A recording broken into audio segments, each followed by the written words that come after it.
Selamat pagi anak-anak. Jumpa lagi di pagi hari ini bersama Ibu Vera. Kita akan belajar bersama-sama pada tema kedua, subtema kedua, pembelajaran yang kedua. Ya anak-anakku, sebelum kita belajar di pagi hari ini, mari kita berdoa. Selesai. Kita akan melakukan salam PPK secara bersama-sama. Salam PPK, cerdas, berkarakter, menyenangkan, luar biasa, hebat. Ya anak-anakku yang hebat-hebat, simaklah video pembelajaran yang Ibu Guru tampilkan di pagi hari ini. Selamat belajar. Ya anak-anak, tujuan pembelajaran kita yang pertama, siswa dapat mempraktekkan cara memainkan simpai dengan benar. Yang kedua, siswa dapat menuliskan nama benda padat yang ada di rumah. Yang ketiga, siswa dapat menyebutkan aturan yang dilakukan di rumah teman. Ketika sedang asik memetik jambu, Dayu dan Mei datang. Mereka bergabung bersama Beni dan teman-teman. Mereka memakan jambu bersama-sama. Setelah itu mereka bermain lingkaran simpai. Nah anak-anak, pasti kalian sudah tahu tentang simpai. Simpai digunakan untuk berolahraga atau bermain. Cara bermain lingkaran simpai anak-anak. Siswa dibagi menjadi beberapa kelompok yang jumlahnya sama.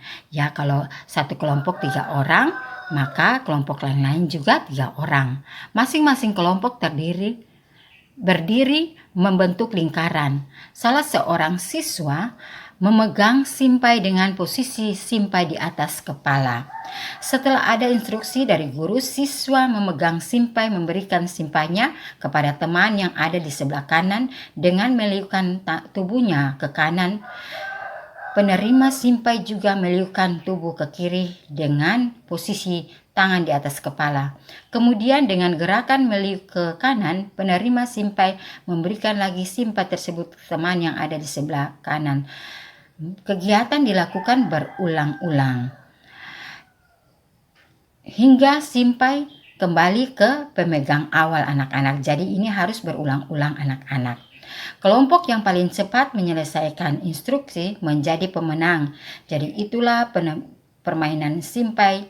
Di sini anak-anak kita belajar untuk meliuk badan ke kiri dan ke kanan. Benda padat banyak terdapat di sekitar kita. Benda padat mempunyai bentuk tetap. Ukuran benda padat juga tetap. Contoh benda padat adalah simpai. Jika dipindahkan dari meja ke lantai, bentuknya dan ukurannya simpai tidak akan berubah. Jika simpai dipindahkan lagi ke tempat lemari, bentuk dan ukuran simpai juga tidak akan berubah. Adapun dipindahkan ke berbagai tempat, bentuk dan ukuran benda padat akan selalu tetap anak-anak.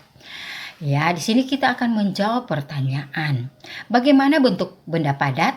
Bentuk selalu tepat walaupun dipindah tempatnya. Bagaimana ukuran benda padat? Ukuran selalu tetap dimanapun dipindah tempat. Apa yang terjadi jika sebuah buku dipindah dari dalam tas ke dalam lemari? Ya, anak-anak, tidak terjadi apa-apa karena bentuk dan ukurannya tetap. Bagaimana bentuk buku tersebut setelah dipindahkan? Ya, bentuknya selalu tetap walaupun dipindah tempat. Apa simpulanmu? Ya, di sini Ibu Guru simpulkan bentuknya dan ukuran benda padat selalu tetap walaupun berpindah tempat anak-anak.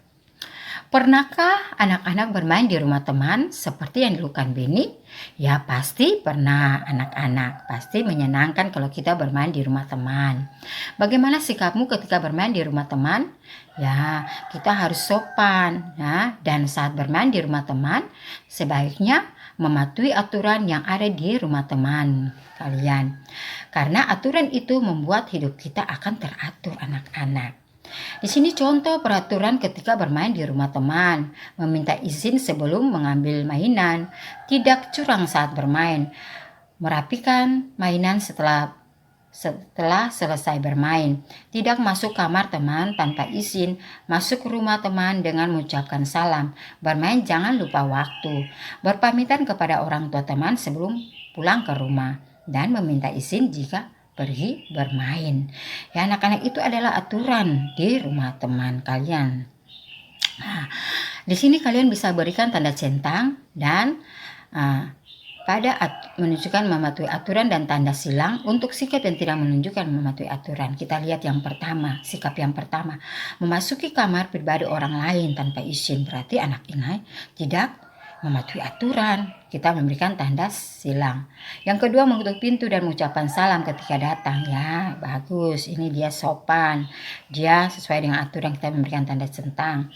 Tidak mengambil barang sembarangan. Ya, ini juga kita memberikan tanda centang. Memakan dan meminum sesuatu tanpa izin. Ya, anak-anak tidak boleh kalau kita pergi ke rumah teman, kita harus minta izin kalau kita mau ambil makanan atau minuman teman. Berarti ini kita memberikan tanda silang. Tidak membuang sampah sembarangan. Ini juga baik. Dia pergi ke rumah teman, dia melakukan sesuatu dengan sopan, dia membuang sampah pada tempatnya. Demikianlah anak-anakku proses pembelajaran kita di hari ini. Ibu guru berharap walaupun kalian hanya belajar di rumah saja, tetapi anak-anak harus dengan semangat. Dan jangan lupa untuk tetap menjaga kesehatan kalian di rumah. Dan anak-anak juga harus rajin berdoa agar Tuhan mau jaga katong semua. Salam sehat, Tabea.